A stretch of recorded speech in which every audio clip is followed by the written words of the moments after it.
All right, I'm going to give this another try. Notice I didn't say 3 sexy minutes. I'm just going to stick to a few because there is no timer when I'm filming a Facebook Live, so I have no idea how long it is. But I'm going to try to be concise again because I'm liking this challenge.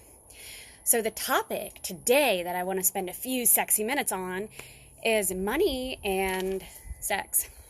Dirty little secrets. Are they really? Should they be? And what is the impact of this? So money and sex have a lot in common. One, they're things that most of us feel really embarrassed and really ashamed to talk about.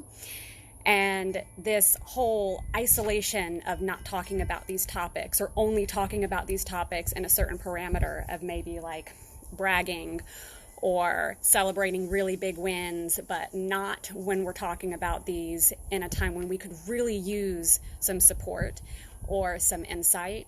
The times when we should be talking about them the most, we tend not to. It's like we're only allowed to talk about sex and money in a particular context that really keeps us confined and shut down and not in power and pleasure and abundance and wealth and yummy, juicy goodness because we're hiding it. So hiding it leaves us out of resources. We're not having really open and vulnerable conversations with people who can help us with these. It's not even normalized, so we wouldn't think to have those conversations because we look at what everybody else is doing on social media and in our lives, and all of us are behind our facades, so everybody thinks everybody else surely must be okay, and they're the only ones dealing with an issue. Bullshit.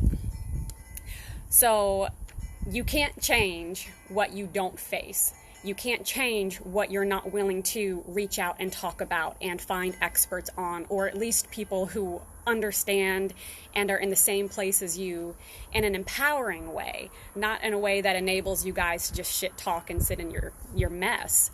That doesn't help. So finding people to have open, vulnerable, empowered conversations to motivate you to move forward, to look into new areas, this is really important in both money and sex. So they have that in common. What else do they have in common? The fact that these are things that are generated in the root center of your body. Your pussy and your abundance are so interwoven, and it's delicious. I don't have time to get into all of that, but the fact of the matter is, when you start addressing one, and you start empowering and educating and motivating and taking action in one area, you see a direct correlation to the other. So you can absolutely pleasure yourself into a fatter bank account. And you can also feel more sexy and empowered and more alive and vibrant when your bank account is in balance.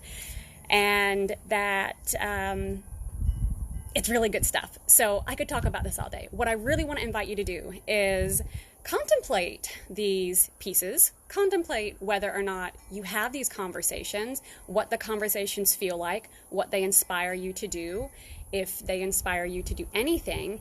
And then I want you to find someone to share this video with that you think you can have an open and comfortable and powerful conversation about sex and money, both of them. Have them watch the video and then contemplate the video. Share a conversation about it with the agreement that you both are going to have an empowering, healthy, and safe conversation that's not going to be used to shit talk each other later. If you don't have somebody like that, you should get in my Facebook group, or even better, you should come join me on Patreon, because not only do I share these videos and topics in Patreon, but I also share teaching tools in Patreon. So hop on over there to my creator page and join the community, get sexy magic, get powerful accountability, and start pleasuring your way into abundance and vibrancy and vitality in a fuck ton of ways. It's so good. Let me know your thoughts. Let me know what you want to hear more of about this topic, and I'll do more videos later because this is kind of fun.